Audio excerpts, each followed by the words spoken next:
बिस्मिल्लाहिर्रहमानिर्रहीम। अस्सलाम वालेकुम मेंबर्स व्यूअर्स, होप सब खैर खैरियत से होंगे।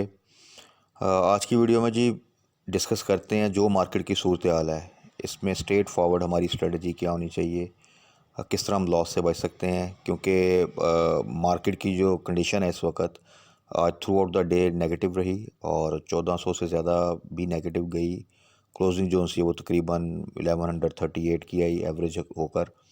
बट ओवरऑल अगर आप देखें तो मार्केट काफ़ी अरसे से जो सी है, आपको पता ही, हम डिस्कस भी करते रहते हैं कि प्रेशर में थी, डल थी और उसमें कोई किसी किस्म की एक्टिविटी नहीं। और उसकी रीज़न वो भी हम डिस्कस करते रहते हैं कि इकोनॉमिक साइड पे भी कोई अच्छी न्यूज़ नहीं और पॉलिटिकल साइड पे भी कोई अच्छी न्यूज़ नहीं। और ये वीक स्पेसिफ़िकली जो सा था वो आप कह सकते हैं कि पॉलिटिकल साइड पे लगता है कि फ़ाइनल वीक है, कि इसमें डिसाइड होना है कि आगे इस मुल्क में क्या होने जा रहा है। तो इसलिए ये वीक इम्पॉर्टेंट था और ये चीज़ हमने वीकेंड की वीडियो में भी डिस्कस की थी। अब असल चीज़ ये है कि इस पूरे सिनेरियो में क्या व्हाट्स नेक्स्ट। देखें, इस पूरे सिनेरियो में कुछ लोग तो बहुत ज़्यादा पैनिक में होंगे और ये वो लोग होंगे जो अक्सर हाई साइड पे बाय करते हैं, लेवरेज पे बाय कर लेते हैं, फुल क्वांटिटी बाय कर लेते हैं, जिसको हमेशा मना किया। कुछ लोग बड़ा रिलीफ फील कर रहे होंगे क्योंकि उनकी थोड़ी सी क्वांटिटी जो सी है वो इस वक्त स्टक होगी और उनके पास कैश इन हैंड होगा और उनके पास लाइफ टाइम अपॉर्चुनिटी है कि वो बहुत ही चीप रेट पे स्टॉक्स को बाय करने की पोजीशन में है। ये वो लोग हैं जो टाइमली प्रॉफिट टेकिंग करते हैं या स्टॉप लॉस लगाते हैं और कभी भी फुल क्वांटिटी या फुल जो सा है वो कैश की बाइंग नहीं करते। कुछ ना कुछ जो सा कैश इन हैंड रखते हैं स्पेसिफिकली इस वॉलेटाइल मार्केट में। और अभी जो प्रेजेंट सिनेरियो डेवलप हो रहा है उसमें अगर आपने बड़े अच्छे रेट्स पर भी बाइंग की हुई है, उसके बावजूद भी बहुत से स्टॉक्स हैं जो उन रेट से भी नीचे जो है वो आज क्लोजिंग दी उन्होंने। तो इन तीन सिनेरियो में अगर हम देखें तो देखें, एक चीज़ हमेशा याद रखें कि स्टॉक मार्केट में पीएसएक्स में ख़ास तौर पे बेस्ट के सिनेरियो बहुत मुश्किल होता है। यानी कि आप बिल्कुल बेस्ट प्राइस पे बाय करें और बिल्कुल जब वो हाई साइड जब वो टच करे पीक अपनी तो वहाँ पे आप एग्ज़िट ले लें। ये होता है बट नॉर्मली जो सा इस तरह की सिचुएशन बहुत कम होती है। हमने बेसिकली प्रोबेबिलिटी पे काम करना होता है कि आप जो बेस्ट प्राइस आपको अवेलेबल मिल रही है और आपको लगता है कि यहाँ पे हाई प्रोबेबिलिटी है कि यहाँ से वो रिवर्सल लेगा स्टॉक, तो वहाँ पे आप एंट्री ले लें। वो एक मखसूस प्राइस रेंज होती है। इसी तरह एक प्राइस रेंज ऐसी बनती है जब रिकवरी के बाद या गेन के बाद वो लेवल्स आते हैं जहाँ पे आप फील करते हैं कि यार यहाँ से इसका जो सा रिवर्सल हो सकता है, ये डाउन साइड पे आ सकता है स्टॉक, तो यहाँ पे प्रॉफिट टेकिंग कर लेना बेहतर है या फिर स्टॉप लॉस लगा लें। और ये चीज़ें हम डिस्कस करते भी रहते हैं। अच्छा, अगर आप टाइमली प्रॉफिट टेकिंग नहीं कर सकते या उस प्राइस को जो सा वो जज नहीं कर सकते, जो कि मुश्किल होता है, तो उसमें बेस्ट स्ट्रेटजी फिर होती है स्टॉप लॉस। कि आप अपने आप को सेव कर लेते हैं कि यार ठीक है, मैं 5%, 10%, 15% के प्रॉफिट पे खड़ा हूँ और अब ये स्टॉक मज़ीद आगे जा सकता है, लेकिन इस चीज़ से बचने के लिए कब ये रिवर्सल होगा तो मैं एक स्टॉप लॉस लगा लेता हूँ। तो फिर ऐसी सिनेरियो में आप जो सा इस तरह के जब डिप्स आते हैं तो वहाँ पे आपका एग्ज़िट ऑटोमेटिकली हो जाता है। और ये चीज़ें, ये रूल्स तकरीबन जो सा है, ये स्ट्रेटजी अपनी हर वीडियो में टाइम टू टाइम मैं मेंशन करता रहता हूँ और साथ में मैं ये भी बड़ी दफ़ा मेंशन करता हूँ कि अगर मैं ना भी कहूँ तो अगर आपने स्टॉक मार्केट में लॉन्ग टर्म काम करना है, अगर आप चाहते हैं यहाँ से अल्टीमेटली आप प्रॉफिट करके निकलें, तो एक तो ग्रीड से बचें, पेशेंस जो सा है उसको ज़रूर अपनी स्ट्रेंथन करें। और तीसरा ये कि ये कुछ चंद रूल हैं जिसमें स्टॉप लॉस है, लो साइड पे बाय करना, हाई साइड पे प्रॉफिट टेकिंग करना, लेवरेज पे बाय ना करना, या बिल्कुल जब स्टॉक कोई 15-20% की रैली बना चुका हो वहाँ पर एंट्री ना लेना, ये चीज़ें हैं। तो अगर ख़ास तौर पे ये तमाम चीज़ें जो कि प्रेजेंट सिनेरियो हमारी एक वोलेटाइल मार्केट चल रही है उसमें तो किसी सूरत भी हाई साइड पे सजेस्ट नहीं करता। और इसकी रीसेंट एग्जांपल आपने देखी होगी कि टीआरजी जब 80 से नीचे था तो मैं बार बार मेंशन करता था, जब 120 से ऊपर चला गया उसको मैंने मेंशन करना बंद कर दिया, क्योंकि वहाँ पे फिर रिस्क आ जाता है। क्योंकि बातें जब 120 पे था तो लोग करते थे जी अब ये 150 से ऊपर भी चला जाएगा। तो मैंने इसको मेंशन करना इसलिए बंद कर दिया कि जब आप मेंशन करते हैं तो कुछ लोग फिर उसको जो सा उसमें किसी ना किसी ऊपर के लेवल पे एंट्री ले लेते हैं। बिकॉज स्टॉक बुरा नहीं होता, स्टॉक में स्टिल पोटेंशियल होता है ऊपर जाने का, बट प्रॉब्लम आपके पॉलिटिकल और इकोनॉमिक सिचुएशन के साथ है, प्रॉब्लम आपके कंट्री में जो इस वक्त सिनेरियो चल रहा है उसमें है, जिसकी वजह से मार्केट जो है वो परफॉर्म नहीं कर पा रही। और जब मार्केट परफॉर्म नहीं करेगी तो स्टॉक भी जो है वो परफॉर्म नहीं करेंगे, चाहे जितने मर्जी अच्छे स्टॉक हों। जिस तरह system is a very good stock, excellent stock, बेहतरीन स्टॉक है। ऑलरेडी जो सा देखें, अगर आप 300 से कंसिडर करें तो 200 का गेन दे चुका है। उसके बावजूद वो बड़ा स्ट्रांगली जो सा अपने आप को 500 की प्राइस मेंटेन करता है। लेकिन आज मार्केट में उसने भी नीचे ही आना था डेफिनेटली।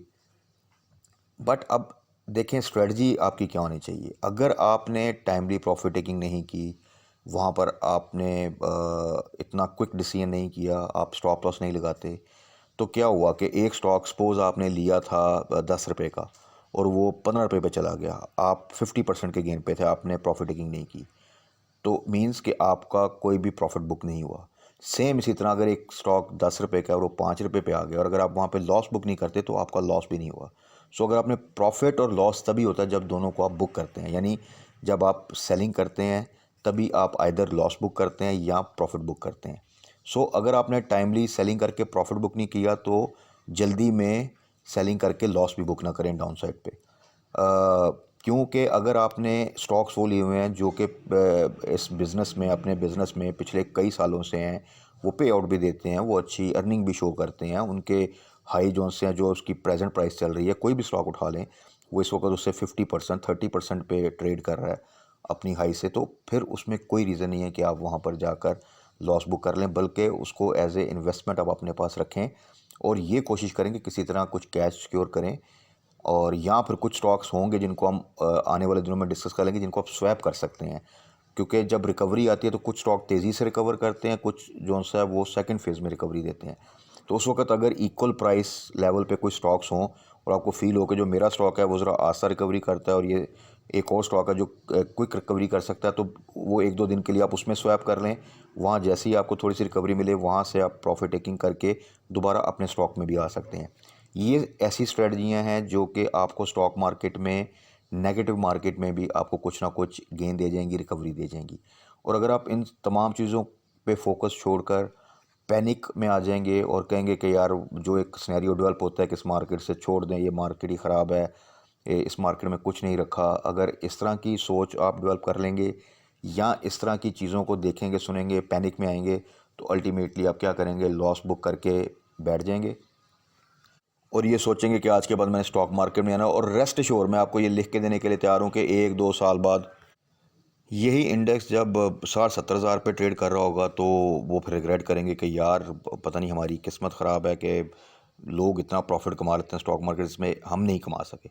बट आप ये देखें कि स्टॉक मार्केट में दो बेसिक चीज़ें जो हमारा दीन हमें कहता है वो हमें बताई जाती हैं, और अगर उनको हम सिर्फ टैकल कर लें, अपने उन दो इमोशंस को कंट्रोल कर लें, तो आप कभी भी लॉस नहीं करते। एक ग्रीड और दूसरा पेशेंस।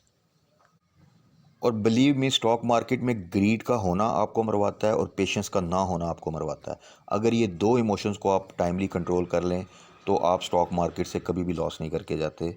और ख़ास तौर पे पाकिस्तान स्टॉक एक्सचेंज जो सी है, जो कि इतनी वॉलेटाइल है, उसके लिए थोड़ी सी वर्किंग की ज़्यादा ज़रूरत होती है, थोड़ा सा एक्सपीरियंस ज़्यादा चाहिए, थोड़ी सी पेशेंस ज़्यादा चाहिए, नर्व स्ट्रॉन्ग होने चाहिए।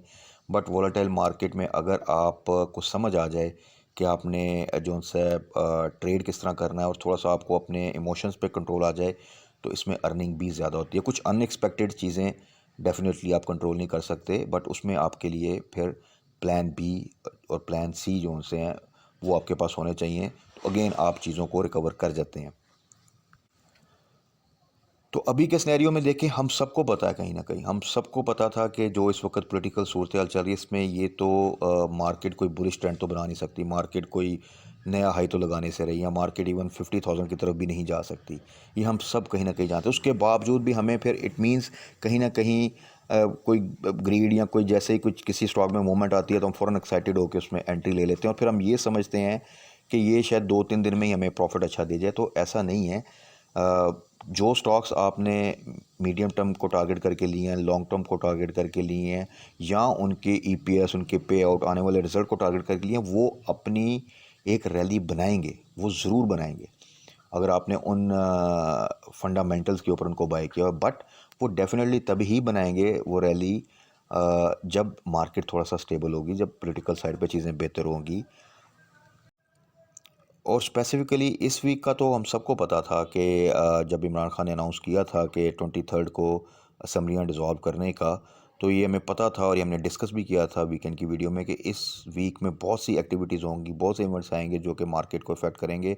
सो इसलिए हमने सिर्फ फोकस करना है और टारगेट करना है और वेट करना है उन प्राइसेस का, जो कि हम सबको पता है कि पिछले महीनों में वो बेस्ट प्राइसेस जहाँ से हमेशा स्टॉक्स कई जो से हैं आईटी सेक्टर के, जहाँ से बाउंस बैक करते थे, जो अच्छे स्टॉक्स हैं उनको वेट करें नीचे आने का। उनकी 1 ईयर लो, मल्टीपल ईयर लो के पास आती हैं, वहाँ पे हम आप पिक एंड चूज़ करके उसको अपने पोर्टफोलियो में ऐड कर सकते हैं।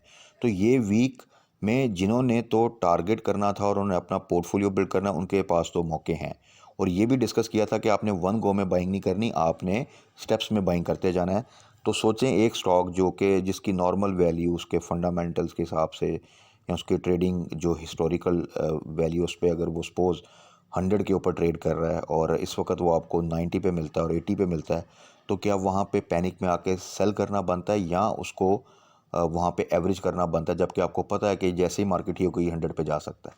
हाँ, अगर आप ये समझते हैं कि ये मार्केट चाहे यहाँ से 4000 पॉइंट भी ऊपर चली जाएगी, ये वापस 100 पे नहीं जाएगा, तो देन फिर आपका वहाँ पे उसको सेल करना या किसी और स्टॉक के साथ रिप्लेस करना बनता है। बट अगर आपको ये पता है कि ये स्टॉक में पोटेंशियल है, ये वापस जा सकता है, और पहले भी हिस्टोरिकली अगर आप उसका किसी भी स्टॉक का 5 साल का डाटा, 10 साल का डाटा निकाल के देख लें कि क्या वो प्राइस की उसकी फ्लक्चुएशन कितनी रही है, तो उसकी हाई लो अगर आप देख लें और तो आपको अंदाज़ा हो जाएगा कि नहीं यार, ये स्टॉक तो कई दफ़ा बिल्कुल लो साइड पे भी गया और वहाँ से ये बाउंस बैक करके भी गया। वो चाहे 6 माह में गया है, 1 साल में गया है, 2 साल में गया है। मीन्स कि अगर वो गया तो फिर आपके पास स्ट्रेटजी है कि या तो उस क्वांटिटी में वेट कर लें या उसको एवरेज कर लें और फिर आपको जल्दी रिकवरी मिल जाएगी। तो इस तरह की स्ट्रेटजी को अगर आप फॉलो करेंगे तो देन आप जो है वो जल्दी रिकवरी कर सकते हैं और इस तरह की सिचुएशन में पैनिक में आए बगैर आप अपनी जो है वो लॉस से बच सकते हैं।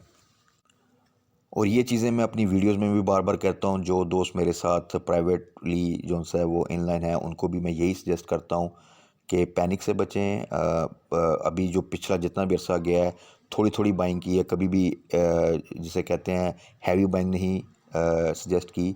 और टाइमली प्रॉफिट टेकिंग कर लें या स्टॉप लॉस लगा लें, तो फिर आप जो है वो सेफ़ हो जाते हैं। प्लस थोड़ा सा 3 माह को जहन में रख के आप होल्ड करें, तो फिर ये भी हमने डिस्कस बार बार किया है कि अल्टीमेटली चीज़ें ठीक हो जाएंगी। बट डेफिनेटली वो ठीक होने से पहले कुछ ख़राबी भी आएगी, वो ख़राबी में चीज़ें नीचे भी जाएंगी, डिप भी आएगा, बट अल्टीमेटली चीज़ें ठीक हो जाएंगी। प्लस आप सबके सामने इस वक्त कोविड का जो है वो एक सिनेरियो है जिसमें मार्केट ने 20,000 पॉइंट जो है वो लूज़ कर दिए थे और फिर 1 साल के अंदर अंदर ही बहुत से स्टॉक्स ने बाउंस बैक किया था, जिसमें कुछ सेक्टर्स ने आउटस्टैंडिंग परफॉर्मेंस शो की। और आपको मैंने पहले भी डिस्कस किया था, मोर देन 100%, 200% भी गेन दिया था। तो ये चीज़ें हम अभी रिसेंट ईयर्स में देख चुके हैं। तो अगर वहाँ से चीज़ें निकल सकती हैं तो बस दुआ ये होनी चाहिए कि आपका मुल्क जो है वो अल्टीमेटली जो है स्टेबिलिटी की तरफ जाए। हाँ, एक अगर खुदा न खास्ता कोई जंग लग जाए, कोई वार सिचुएशन आ जाए, जिस तरह के यूक्रेन में हो गया, तो वो एक अनदर सिनेरियो, तो फिर ये स्टॉक मार्केट, ये तमाम चीज़ें, प्रॉपर्टी, एवरीथिंग, ये बहुत पीछे रह जाती हैं। सो अभी अल्लाह का शुक्र है वो सिनेरियो नहीं है। जो कुछ भी होगा इंशाअल्लाह ताला आने वाले दिनों में सेटलमेंट हो जाएगी। वो थोड़ा सा ख़राब हो के चीज़ें हो या कुछ चीज़ें ख़राबी के बगैर बेहतरी की तरफ चली जाएं, दोनों सूरतों में अल्टीमेटली हम इस सिनेरियो से निकल के जब बेहतरी की तरफ जाएंगे तो फिर यही चीज़ें आपको बहुत अच्छा जो है वो गेन देंगी। सो आज की वीडियो को आप इन तमाम पॉइंट्स को गौर करें, ख़ुद भी सोचें, थोड़ा सा ख़ुद भी देखें। जो लोग ज़्यादा अरसे से स्टॉक मार्केट में काम करें, आई थिंक वो तो बड़ा इजीली इस चीज़ को अंडरस्टैंड करते हैं। जो नए हैं वो थोड़ा सा इन बातों को सोचें तो आपको अंदाज़ा होगा कि प्रेजेंट सिचुएशन में आप पैनिक में आकर सिर्फ़ और सिर्फ लॉस बुक करेंगे और कुछ नहीं होगा। और जैसे ही चीज़ें थोड़ी बेहतर होंगी आने वाले दिनों में, तो फिर आप रिग्रेट करेंगे, या वही चीज़ें आप हाई साइड पे बाय करेंगे या आप मार्केट से एग्ज़िट लेकर बैठेंगे और कुछ अरसे बाद, चंद महीनों बाद या सालों बाद आप कहेंगे कि यार मैं तो स्टॉक मार्केट से निकल आया था, मेरा वो दोस्त रहा था तो उसने तो अब अच्छा खासा प्रॉफिट गेन कर लिया है। तो इन चीज़ों से बचने के लिए थोड़ा सा स्ट्रॉन्ग होकर, स्ट्रॉन्ग नर्व्स के साथ, पेशेंस के साथ चीज़ों को होल्ड करें, तो इंशाल्लाह ताला आप लोग जो है वो लूज़ नहीं करेंगे। तो बाकी फ़र्दर जो ये पूरा वीक है ये ऐसे ही चलेगा। हाँ, कुछ चीज़ों को आपने टारगेट करना है, वो हम कल फ़र्दर एक देखते हैं कि मार्केट कल किस तरह का बिहेव करती है। उम्मीद है आज ज़रूर से ज़्यादा पैनिक आई, डिफरेंट न्यूज़ पे फिर रूमर्स भी आती हैं।